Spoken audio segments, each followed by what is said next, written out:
So my guess is that you've landed on this video because you're looking for an electric SUV that can cope with family life, and you want something reasonably stylish with a few toys to make it feel a bit special. Well, look no further than the Vauxhall Mokka-e. It is stylish in every other colour apart from this one. It's also really well equipped, particularly this in the Elite Nav Premium spec. Now, okay, it's not going to blow your socks off with mind-blowing speeds, but it does have a range of 200 miles.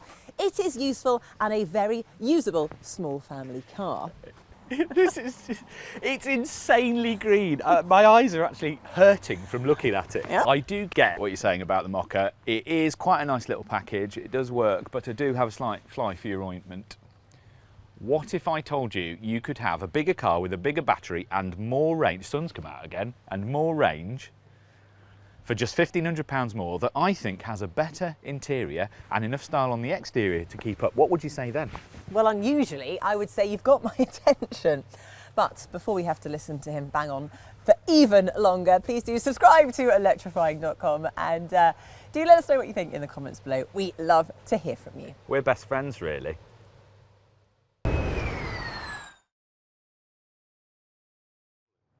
I am going to bring out, on the other hand, an electrifying.com favourite. Me? Not you, that. It Oh. is, of course, the Skoda Enyaq 4. This time in a version that they call the 60 loft. Now, a loft is usually the bit at the top of your house where you keep bits of old carpet and dead bodies. But this one is basically just £1,500 more than the Mokka you have there, and I think it's better in every way. Wow, that is a very bold, confident statement with so far very little evidence. Oh, I don't know. I mean, you pick any metric you like, and this Enyaq will beat that Mokka-e. Greenness. Not that one. All right, well, let's start with the basics. Do you know your stats? Of course I know my stats. Good, just checking. All right, so the Mokka-e has a mid-size usable battery of 45 kilowatt hours, which gives it a range of over 200 miles. Not bad. Which is fine if you like that sort of thing, if you like medium ranges. The Enyaq, on the other hand, has a 58 kilowatt hour battery, which gives me a chunky range of 257 miles, which is a huge amount more. Huge. Well, it's 28.5% more if you really want to be Stato. precise. Stato. But actually, to be fair, that is a decent chunk more. So, okay, you win that. Yeah, and also, it's not a particularly slow car to try and make that range either, because this car is perfectly fast enough away from the lights. It's good for overtakes. It's more than quick enough for a big family bus. Faster. 0.2 seconds faster when it comes to the acceleration. That's nothing.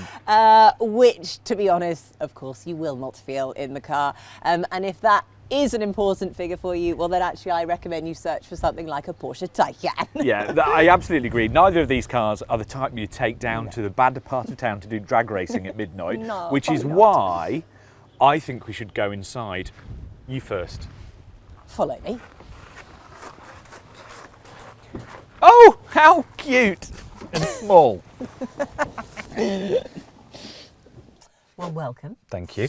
I think first things first, you do notice this sort of pared back interior. It's clean, it's quite stylish, it's modern. I really like what Vauxhall have done in here. It's quite crisp, isn't it? Yeah, And it's I good. like, look at that. That is a big old 12-inch sort of information display in front of you. And then you've got 10-inch, what's this? This is all touchscreen, isn't it? And I actually quite like it. Yeah. It looks quite sort of modern. It is really nice. They actually call it the Pure Panel, Oh, which I think yes. is quite a good description of it. That is quite nice. And also, just generally, it kind of has a bit of a luxy feel around most of the buttons and the touch points, Yes. which is very important, feel plush.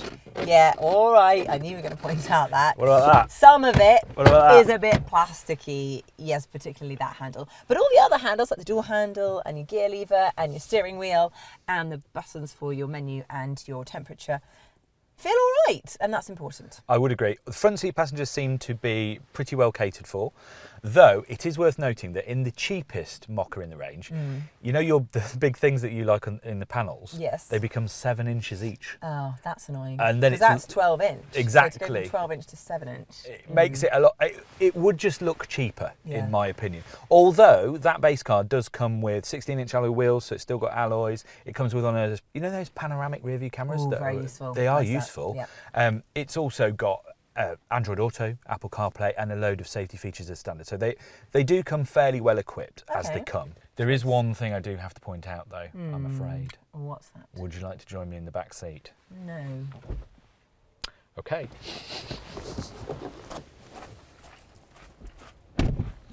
I'm just going to point out that I know this is a small SUV and I can get in here, but if you've got taller passengers in the back or more than 2, you are going to struggle. And I will say the boot is a little bijou. You can fold the back seats, but it's not exactly going to turn it into a van. I see your point. Luckily, I don't have any friends your size. But can I say, how good is this car for nipping around town and fitting into those tiny, small, awkward parking spaces? See, you can't have everything. I think you can. My turn. Enyaq. I know what you're going to say. Yeah, it's massive in here because it is Yes, compared it to the is. Mokka-e. No, genuinely though, I am actually really quite impressed. It feels very spacious and just generally a lot more luxurious. Like this whole situation is really nice. The infotainment system, I mean, what's that? That's 13-inch. 13 inches. You got the little one in front of you for all the normal info. It's kind of big and great, but also in your face and a little annoying. The one thing that always impresses me when I get in them though, they just feel good. Yeah, I mean, just the finish on it is lovely.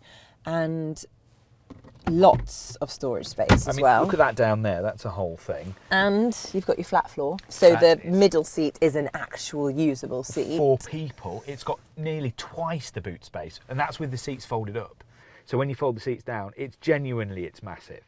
Are you sure there is only £1,500 in between these Between two cars? this and that, there's 1,500 quid, as they list at the moment. Yeah. And this car does come with lots of kit as standard. I mean, all of this is standard. You always get the 13-inch touchscreen. It comes with 19-inch alloys as standard, which actually it needs because it's so big. It makes the wheels look small. This one's got 20s on it. But yeah, standard wheels are 19 inches. It's got Android Auto, Apple CarPlay, it's got dual zone climate, it's got all the things that you'd need. expect. It doesn't have heated seats, it doesn't have a heated wheel, but you can option them. The only problem with the Enyaqs is that they have these packages, and as soon as you start optioning up loads of them, it gets a little bit expensive. Très expensive. A little bit more. But all of a sudden, I feel like being inside the Enyaq, we're comparing apples and pears with the Mokka-e. Well, there is one way we could sort of differentiate the two of them. Let's go and see how they drive. Test drive it is. Okay, so driving impressions. Well, first of all, I've got to say the Mokka-e is a really nice car to drive. It's perhaps not maybe as nippy as some electric cars can be. You know, you get that instant acceleration, 100% torque, and you're off the lights really quickly. This isn't quite as impressive. However, it still is a really fun drive. It actually has the same bits underneath it as the Corsa E and the Peugeot E208. Nothing wrong with that, of course, but it's just not that surprising. Now there is a VXR Performance Mokka-e on the way, so if you are looking for a slightly sportier boy racer model, that could be the answer to your prayers. Generally, I think the suspension actually does a really decent job of ironing out the bumps, particularly around town. It's all right. Out of town, maybe it gets a tiny bit fussy. It's never bad, but perhaps it's not quite as plush as it could be. I know Wookie wouldn't be a huge fan, but saying that, I think it does handle really well around the corners. Also, you've got the raised ride height, so I enjoy kind of sitting quite high up as a driver position. And again, it gives you quite good visibility of the road ahead. Plus, the compact dimensions, of course, make it nice and easy to park and also navigate around town in those tiny spaces. And there's car parks that are made for just tiny cars. They're definitely not made for big SUVs, so this is a good solution. There is one thing that I don't particularly like, and that is this. It's got this chunky pillar, and it actually, depending on obviously the angle that you're looking at, but it can affect your visibility when you're pulling out of junctions, which is just a little bit frustrating. Of course, you can drive with it and it's not too much of a problem, but I thought it was worth noting, and it's something to be aware of.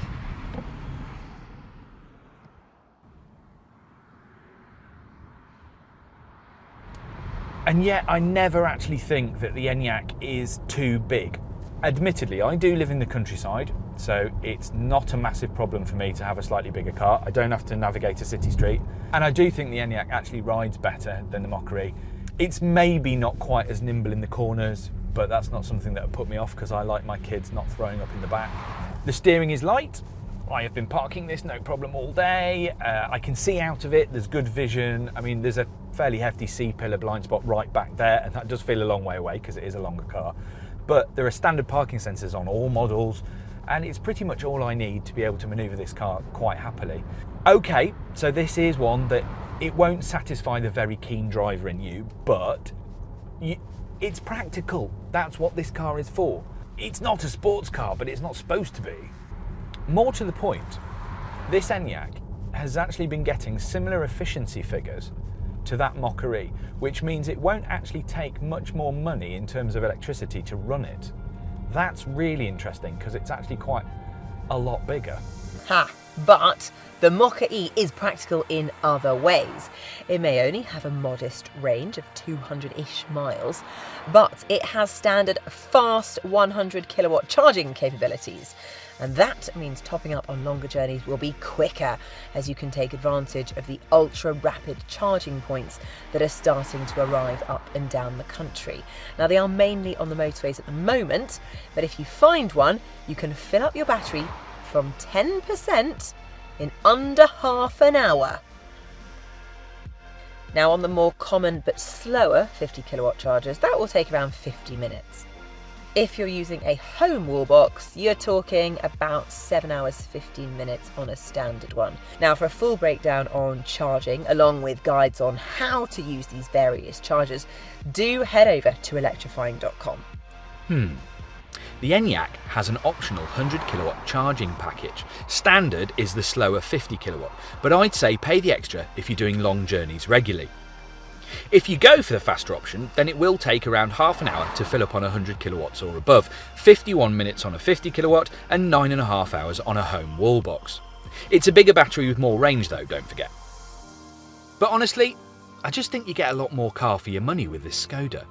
Yeah, I mean, absolutely, literally though. And some people don't actually need or want the extra space, remember? Bigger isn't always better. I think the slight issue here is that the Mokka-e has a slightly optimistic price tag. There are quite a few good pure electric cars out now, and it feels expensive. But Vauxhall seem to have realised that. They know that, so now there are often deals to be had and leasing arrangements which bring the pricing down in line with its main competition. So if you do like the idea of the Mokka, well, the internet is your friend. Honestly, it really does start to make sense if you can get a cheap deal. Do you know what's interesting? The Mokka only got 4 stars in the Euro NCAP crash test safety ratings, while the Enyaq got 5. That doesn't mean that the Mokka is unsafe, just that the Enyaq is a tiny bit safer, according to those very specific tests. And although there aren't many bargain deals to be had on the Enyaq, if you choose wisely, it will hold its value well. It's a bit of a winner in my eyes. So what are we actually saying? I'm saying that's still really green. All and right, it still makes my we eyes... can agree on that. Fair enough. We can agree on that one small point. But I do think the Mokka-e is still a really great car. Yes, it is small, and that's what's so brilliant about it. You know, this is going to make a great family car for urban living. Plus, there are some really good offers out there at the moment. You know, go and do your research, have a look at the leasing deals because they're really quite great. Just don't know how long they're going to last though. Yeah, but I do think my point still stands, right? This car, this Enyaq, is just as efficient as the Mokka. It offers much more flexibility in terms of interior space, and it's only 1,500 quid more. Admittedly, look, you can see it is a bigger car, but I just don't think that upsizing is as big an issue as you seem to think it is. No, I think that is a fair point, and actually it is why we voted the Enyaq our family car of the year. So we do love it at electrifying.com. But tell us, what do you think? What gets your vote? Are you a fan of the Skoda Enyaq? Or perhaps it's this lovely green, it does come in other colours, Vauxhall Mokka-e. Do tell us what you think. Get into a good debate. We love to hear from you. And also, you all right? Yeah, I'm fine. Head to electrifying.com for all you need to know about making the switch to driving an electric vehicle.